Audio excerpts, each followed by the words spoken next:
네, 안녕하세요. 정태영님 간단한 자기소개 부탁드립니다. 네, 안녕하세요. 저는 국내 대기업 백화점에서 채용, 평가, 조직 문화 일로 인사팀을 업무를 시작을 했고 IT 중견기업으로 이직을 해서 교육 업무를 담당을 하다가 최근에는 IT 플랫폼 닥터나우라는 곳에서 인사 전반의 총괄을 맡고 있는 정태양이라고 합니다. 요즘 HR 업무의 트렌드는 어떻게 될까요? 굉장히 많은 분들이 이야기하시는데 HR 애널리틱스라든지 디지털 트랜스포메이션 혹은 원격 및 재택근무와 관련된 이런 이야기들을 많이 하시는데요. 저는 이런 이야기들보다는 조금 더 실무적으로 어떤 트렌드로 변화하고 있는지를 좀 말씀드리고 싶어요.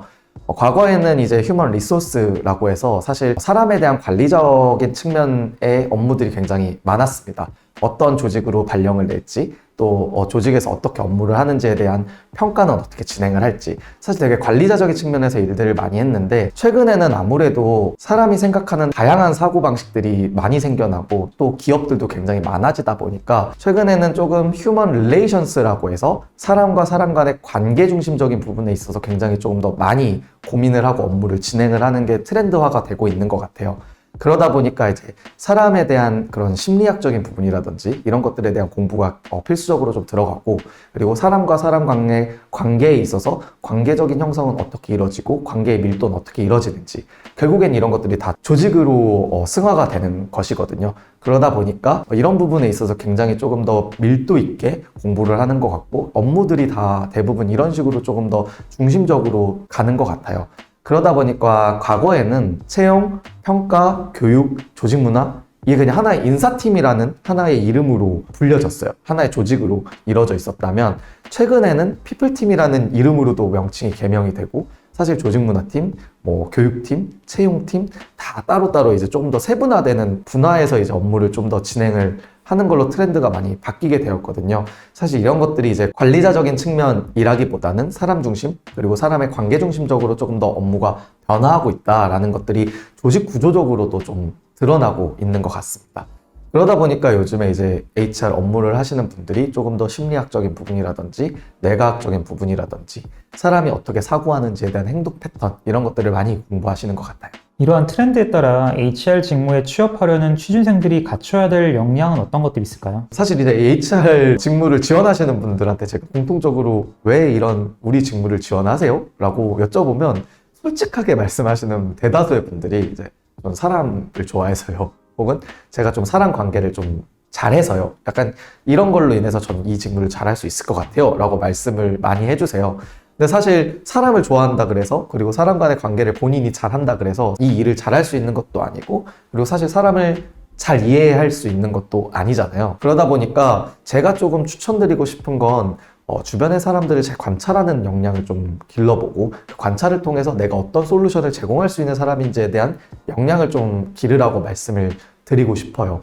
이 직무를 지원하시는 분들 대부분이 이제 HRM 전문가, 사단법인에서 진행하는 그런 자격증들 많이 따시거든요. 페이롤 업무라든지 혹은 아니면 채용에 대한 부분, 노무적인 부분, 이런 것들 공부 많이 하시는데 사실 공부하면 좋죠. 근데 실제 이것들은 입사하시고 나서 1년 만에 다 배울 수 있는 것들이거든요. 그러다 보니까 사실 차별화된 요소라고 생각은 하지 않아요.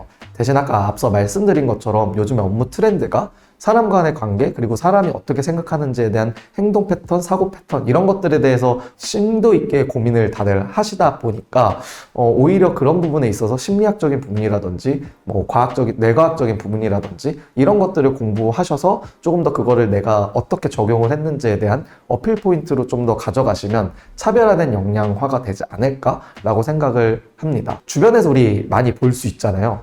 예를 들어서 오은영 박사님의 금쪽 같은 내 새끼, 이런 것들이 사실 어떻게 보면은 요즘 사회의 굉장히 트렌드화라고 볼 수 있거든요. 사람에 대한 심리적인 부분이라든지 왜 이 사람은 이런 행동을 하고 있지? 그리고 나조차도 모르는 나의 그런 심리적인 행동적인 부분, 감정적인 부분, 사실 이런 것들이 어떻게 보면은 회사도 똑같이 발생하는 그런 문제점들을 해결할 수 있는 요소들이 많기 때문에 저는 오히려 이런 것들을 좀 더 공부를 하면서 조직에 이런 것들을 활용해 볼 수 있어요. 저는 이런 것들을 통해서 HRM에서 페이롤이라든지 혹은 보상 업무나 이런 것들에 대해서 조금 더 심도 깊게 사람 중심적으로 생각을 해서 제도를 만들 수 있어요. 약간 이런 것들로 좀 어필 포인트를 가져가면 저는 오히려 차별화된 역량이 되지 않을까 생각합니다. 대기업과 스타트업을 모두 거치셨습니다. 스타트업과 대기업의 HR 업무는 어떻게 다를까요? 일단 대기업과 스타트업의 차이부터 좀 봐야 할 것 같은데요. 많은 분들이 이미 아시겠지만 대기업 같은 경우엔 체계적인 조직, 그리고 스타트업은 비체계적인 조직인 것 같아요. 저도 사실 말로만 들었지 실제 제가 경험을 해보니까 좀 많이 당황스러운 점들이 많았는데, 그냥 뭐 흔히 말해 이런 것 같아요. 대기업은 대부분 이제 20년 이상 된 기업들이 많죠. 그러다 보니까 뭐 사람으로 비유하자면 20살 이상 된 성인들이 있고, 어떻게 보면은 성인 같은 경우에는 이미 정체성, 그리고 내가 어떻게 해야 일을 잘할 수 있는지, 나는 항상 밥은 어떤 식으로 먹는지, 이런 것들이 어느 정도 잡혀 있는 사람이잖아요. 반면에 스타트업 같은 경우에는 10년 미만 된 기업들이 많기 때문에 아직 유아 혹은 초등학생 수준인 거죠. 사람으로 비유를 하자면. 그러다 보니까 나에 대한 정체성도 아직 확립이 안 돼 있고, 내가 어떻게 밥을 먹으면 잘 먹을 수 있는지, 내가 어떤 식으로 공부하면 잘할 수 있는지, 이런 것들이 이제 잡아가는 단계라고 볼 수가 있어요. 그러다 보니까 이 HR 업무도 여기서 굉장히 차이가 많이 드러나게 되는데요. 아무래도 뭐 우리가 흔히 말하는 그런 채용, 평가, 뭐 아니면 조직 문화, 이런 것들이 어떻게 보면은 이미 그 20살 된 성인 같은 경우엔 내가 어떤 사람인지에 대한 인재상이 정해져 있는 거고, 정체성이 정해져 있고, 경영 철학이 정해져 있고, 그러다 보니까 이런 것들을 기반으로 해서 채용, 평가, 보상, 이런 일들을 그냥 잘 관리적인 측면에서 굴러가게 만들게 하고, 그리고 조금 더 고도화되는 부분으로 업무를 진행을 하면 돼요. 그러다 보니까 뭐 굳이 잡아갈 필요 없는 일들이 많이 있는 상황인 거죠. 반면에 스타트업 같은 경우에는 아직 경영 철학도 없고, 내가 누군지도 모르고, 사람으로 따지면, 그리고 뭐 어떤 사람이 우리 조직에 적합한지도 잘 모르겠고, 그리고 어떻게 하면 일을 좀 더 잘할 수 있는지도 모르겠고, 우리 문화가 뭔지, 아직 핵심 가치가 뭔지, 이런 것들에 대해서 아직 잡혀있지 않다 보니까 이 HR의 업무에 있어서 이런 것들을 대표님과 혹은 경영진과 잡아가는 단계, 그리고 구성원들의 의견을 최대한 반영해서 어떻게 하면 우리 조직에 잘 맞는 구성원인지, 이런 것들을 조금 더 인터뷰하고, 조금 더 어떻게 보면은 되게 밀도 있게 일을 하는 걸 수도 있지만 짜치는 일들도 굉장히 많이 한다. 그러다 보니까 어떻게 보면은 되게 스타트업에서 일하는 게 좀 더 어렵죠. 어떻게 보면은. 네. 왜냐면은 어린애들 그냥 비교를 해보면 대기업 같은 경우에 그냥 하면 되거든. 성인들한테 예를 들어서 우리 군대에서 얘기하는 것처럼 야 이거 해 그러면은 다들 하잖아요. 그냥 어린애들한테 이거 하세요 그러면은 왜요? 부터 나오잖아요. 스타트업은 그 왜요를 깨부시는 단계들이 굉장히 많기 때문에, 그래서 어떻게 보면 스타트업의 업무가 HR 담당자로서는 항상의 설득의 과정이고 너무 지난한 과정인 것 같아서 좀 더 저는 힘든 것 같아요. 이러한 차이에 따라 대기업과 스타트업에 제출하는 이력서와 자소서는 각각 어떤 내용을 담는 것이 좋을까요? 사실 뭐 대기업이랑 스타트업의 차이라고 저는 생각은 하진 않는데요. 그냥 이력서잖아요. 결국에는 둘 다 어떻게 보면 회사를 지원하는 서면으로 나를 알리는 과정이다 보니까 크게 별반 차이는 없는 것 같아요. 근데 다만 조금 기업 규모나 혹은 지원자 모수의 특성상 좀 차이는 있는 것 같은데요. 대기업 같은 경우에는 너무 많은 지원자들이 지원을 하다 보니까 사실 한 명당 1000장 이상 읽으시는 분들도 있거든요. 그러다 보니까 사실 조금 더 간결하게 본인의 경험을 잘 녹여서 적는 게 굉장히 중요한 것 같아요. 아무래도 뭐 잘 안 읽히는 자소서나 이력서, 뭐 한눈에 뭔가 이 사람의 경험이 안 들어오면은 사실 그냥 1000명 이상이 있으니까 그냥 넘기기가 되게 쉽거든요. 그래서 간결하고 임팩트 있는 잘 읽히는 이력서나 자소서가 굉장히 중요하고, 특히 이제 신입 같은 경우에는 대다수의 경험들이 비슷하거든요. 동아리, 뭐 인턴, 아르바이트, 대외활동, 봉사활동. 그러다 보니까 다 스토리들이 비슷비슷해요.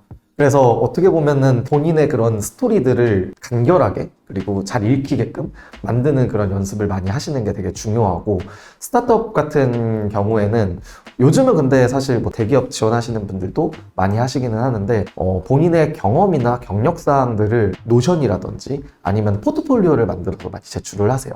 왜냐면 스타트업 같은 경우에는 지원자 모수도 일단 작고 한 사람 한 사람을 뽑는 게 굉장히 중요하다 보니까 꼼꼼하게 디테일하게 보는 경우들이 많거든요.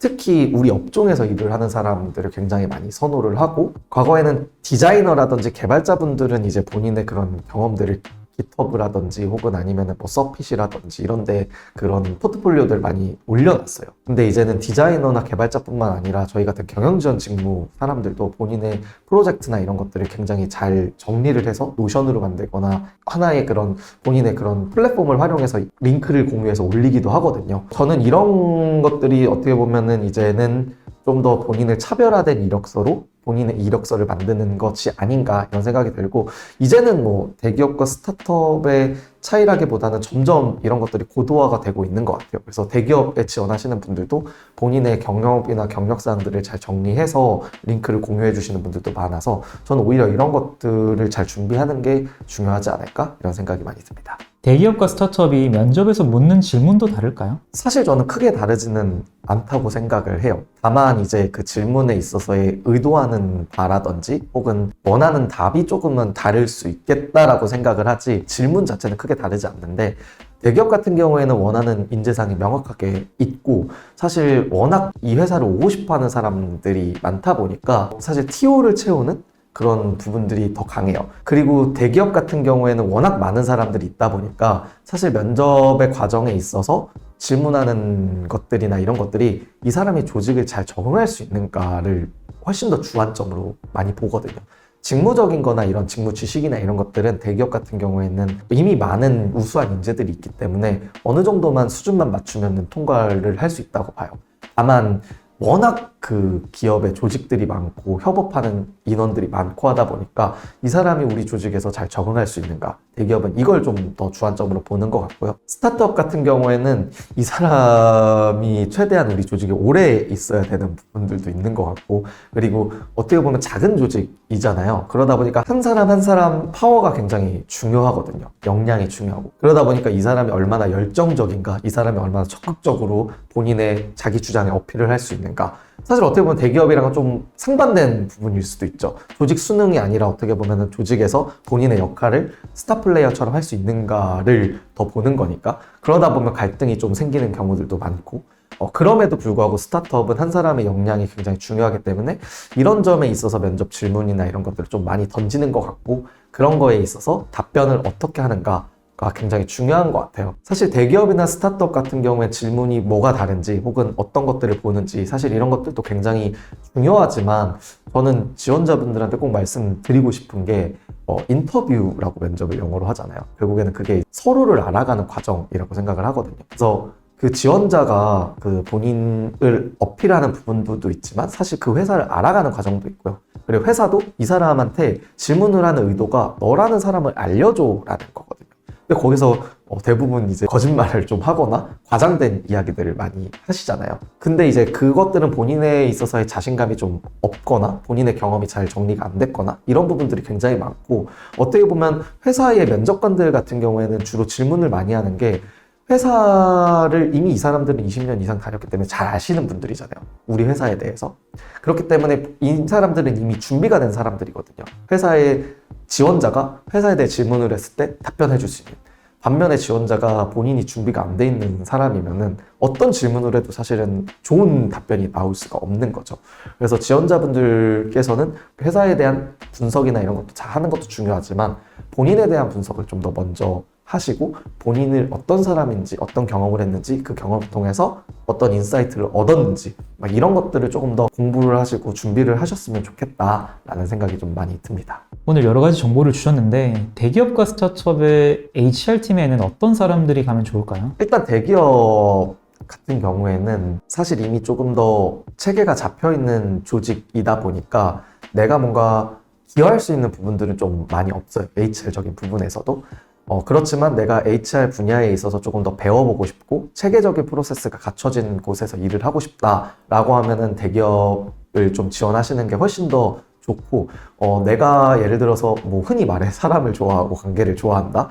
물론 이런 분들도 좋지만 그래도 조금 더 조직 수능적이고 본인이 배움에 있어서 어르신들한테 뭐 그래도 깍듯하고 예의 있으신 분들은 저는 대기업 인사팀이 훨씬 더 좋다라고 보고 있고요. 스타트업 HR 같은 경우에는 내가 조금 더 도전적이고 사실 어떻게 보면은 내가 하나하나 부셔가는 재미를 느끼는 사람, 그리고 성취감이 좀 더 큰 사람 이라고 한다면, 거기서 동기부여를 얻는 사람이라고 한다면 스타트업 HR을 지원해도 좋을 것 같아요.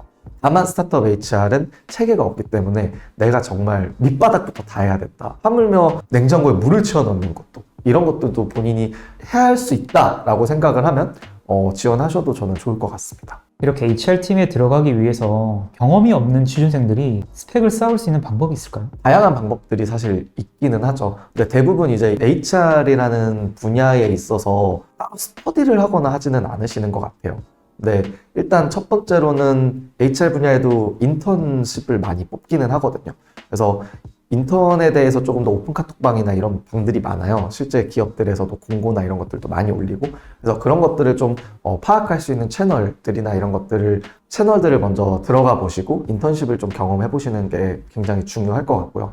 뭐 하물며 아니면은 서치펌이나 이런 헤드헌팅 회사들이 계약직 아르바이트를 리크루터들을 많이 채용을 하기도 해요. 그래서 그런 부분에 있어서도 지원을 하면서 그 경험을 쌓아가시는 게 굉장히 중요할 것 같아요. 왜냐하면 HR 분야의 인턴십이나 이런 것들이 되게 어떻게 보면은 많이 열리는 포지션도 아닐 뿐더러 사실 그 잡 경험을 하는 게 굉장히 좀 기회가 많이 없거든요. 그래서 이런 것들을 잘 찾아가시는 게 굉장히 중요하고, 또 하나는 아까 말씀드렸던 것처럼 인지심리학이라든지 뇌과학 이런 부분들에 대한 스터디를 하시는 게 저는 굉장히 좋을 것 같고, 본인의 차별화된 점을 강조할 수 있으니까 추천을 드리고 싶어요.